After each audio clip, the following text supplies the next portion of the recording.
Hi, my name is Anyekana Zayano. I'm going to emphasize on my next topic, which is democracy in multi-ethnic society, which I'm going to emphasize on some case study, which are Nigeria, Lebanon, Bosnia and Herzegovina, and Switzerland.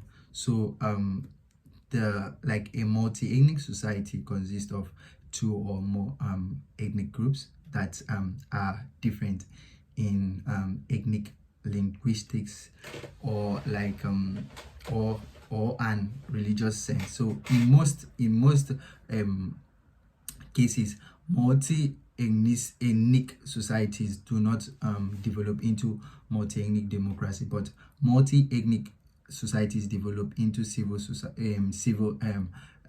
democracy with like a dominant legal position, which is held by sovereignty. So ethnic politics refers to support politicians get based on like the population with the same ethnic. So I will emphasize on democracy in Nigeria. So Nigeria officially became a like democratically independent from Britain in 1960 on the month October. So Nigeria is the largest democratic nation in Africa. So I would also stress on some questions which we would want to answer how politics and ethnicity really intertwine in Nigeria. So the impact of the politics ethnic in Nigeria came since the first republic, which ethnicity and multi-party politics had a positive and negative impact. So democracy like tend to provide different opportunities and different ethnic groups competing for power. So Nigeria has witnessed many ethnic and cultural religious conflict and control of resources. So in Nigeria, we tend to have some zonings, which we tend to divide the zoning into, like for example, in terms of presidential election, we tend to divide it into the three major ethnic groups, which are Hausa, Yoruba, and Igbo. So some of them some of the politicians try to zone this based on the side who has the majority population. So population also really play a role in this. So Nigerian political system has gone through different phases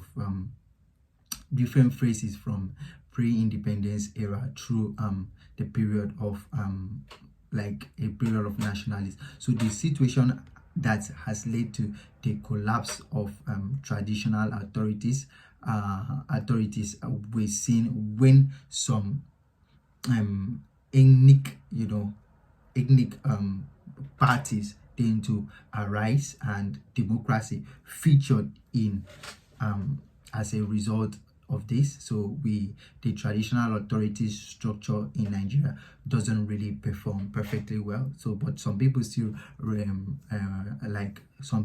respect them, which are like the emirs, the obas, and the chiefs from the Igbo ethnic group. So I will move to the next one, which is democracy in Lebanon. So we'll also see Lebanon is a parliamentary democratic republic with over framework of confessionalism. So Lebanon gained independence from France in 1943. So the constitution of Lebanon grants the rights of people to change their government. So the impact of religion on democracy in Lebanon can be seen in some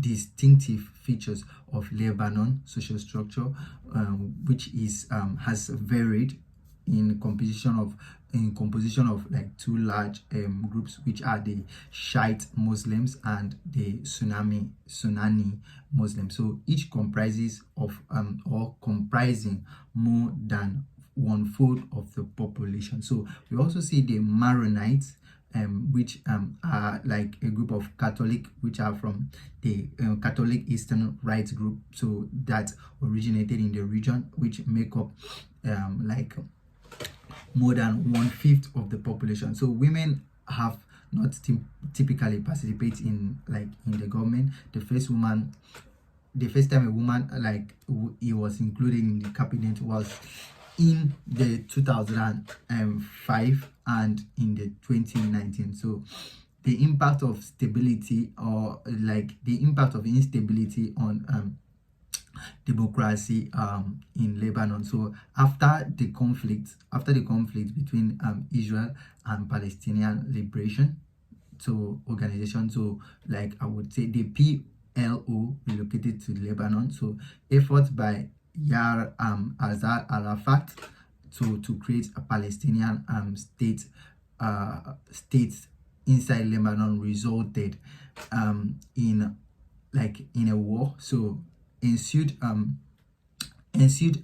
civil war in Lebanon, and intervention of the Israel resulted in the political, social, and economic mayhem that can still be observed till today. So today, Lebanese government is considered as an authoritarian and corrupt one. So I'm going to emphasize on Bosnia and Herzegovina before I go to talk about the last one, which is on Switzerland.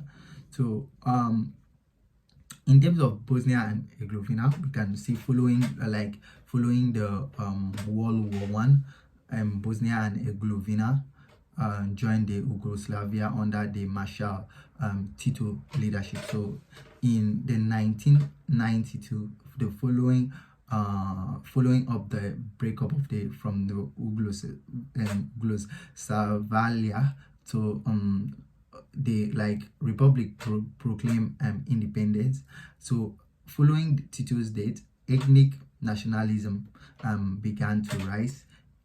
In 1991, the country began to disintegrate along ethnic lines. So in like basically in 1992, a referendum on independence was held in Bosnia and Herzegovina, in which 99.7% of voters voted yes. So ethnic Serbs boycotted it and vowed not to let Bosnia leave the union. So subsequently, Bosnia War was fought between 1992 and 1995, and 1992 referendum on the independence was held in Bosnia and Herzegovina, which 99% of people, which I already emphasized previously, voted yes. So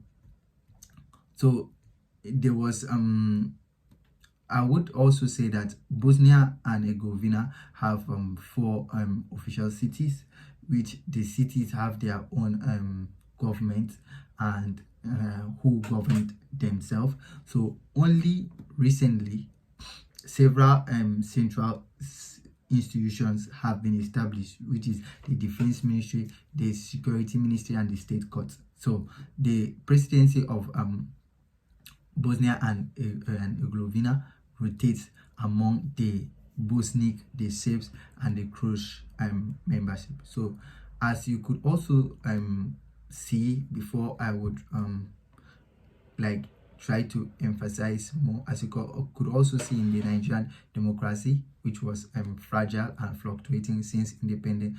Democratization and development have progressed at different speeds in the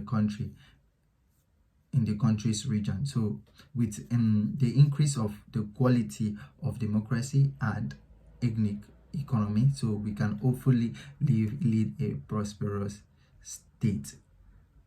So we should also emphasize more on, I would also talk about the last part, which due to the geographical location of Europe, that's which really affects Switzerland to EU and the United States have like been greatly impact on also their own form of democracy, which they also tend to use the modern style of democracy, unlike which is more civilized than that of Nigeria, Lebanon, Bosnia.